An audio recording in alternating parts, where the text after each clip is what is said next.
Hello বন্ধুরা, সোমাস কিচেনের পক্ষ থেকে সবাইকে শুভেচ্ছা ও অভিনন্দন জানিয়ে আমি আজকে আবার একটি নতুন ভিডিও নিয়ে চলে এলাম।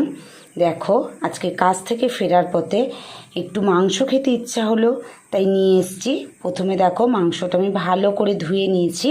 এবারে দেখো, মাংসটা আমি কি দিয়ে মাখিয়ে রাখি। আধ ঘন্টা মাখিয়ে রেখে দেবো।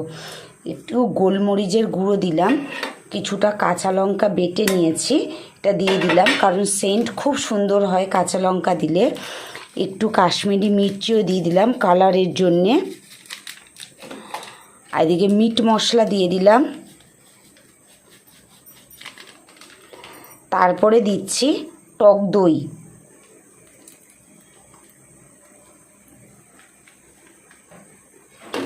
এবারে একটা টমেটো দিলাম, কারণ টক দই দিয়েছি তাই একটা টমেটো দিলাম। এতে স্বাদ মতো নুন দেব, দিয়ে ভালো করে মাখিয়ে আধ ঘন্টা রেখে দেব। দেখো, মাংসটা আমি মাখিয়ে রেখেছি, হলুদও দিয়েছি, নুন দিয়েছি, আর যা যা মশলা দিয়েছি তোমাদের তো সব দেখিয়েছি। আধ ঘন্টা ঢাকা দিয়ে রেখে দেব। দেখো, মাংসর আলুগুলো লাল করে ভেজে নিয়েছি, এবার এটাকে তুলে নেব।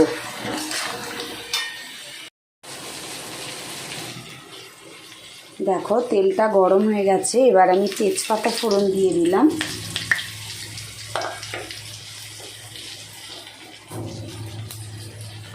পেঁয়াজ কুচি আর ক্যাপসিকাম কুচিগুলো দিয়ে দিলাম।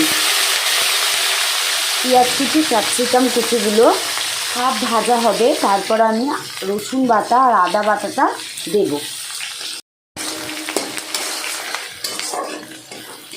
দেখো, পেঁয়াজ আর ক্যাপসিকামটা হাফ ভাজা হয়ে গেছে, এবার আদা বাটা রসুন বাটাটা দিয়ে দিলাম। দিয়ে একটু নেড়ে চেড়ে এবার আমি সেই মাখানো চিকেনটাকে দিয়ে দেব।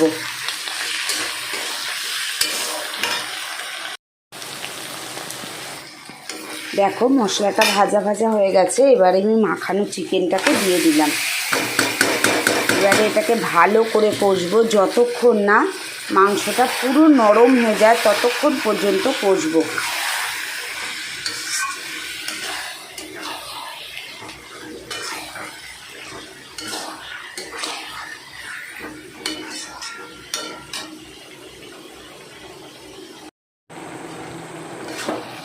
দেখো, মাংসটা খুব সুন্দরভাবে কষা হয়ে গেছে। এবার আমি এতে যতটা ঝোল রাখবো সেই পরিমাণ মতো গরম জল দেব, ঠান্ডা জল নয়, গরম জল দিয়ে তারপর কিছুক্ষণ ফোটাবো। এই আমি গরম জলটা দিয়ে দিচ্ছি।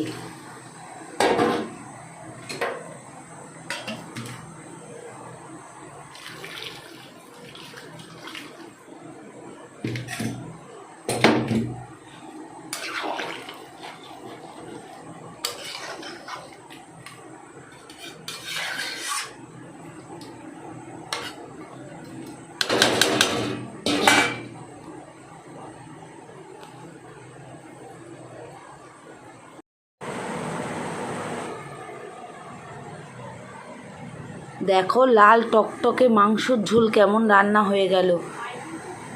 চ্যানেলটি যদি আপনাদের ভালো লাগে অবশ্যই একটা লাইক দেবেন, সাবস্ক্রাইব করবেন। ধন্যবাদ।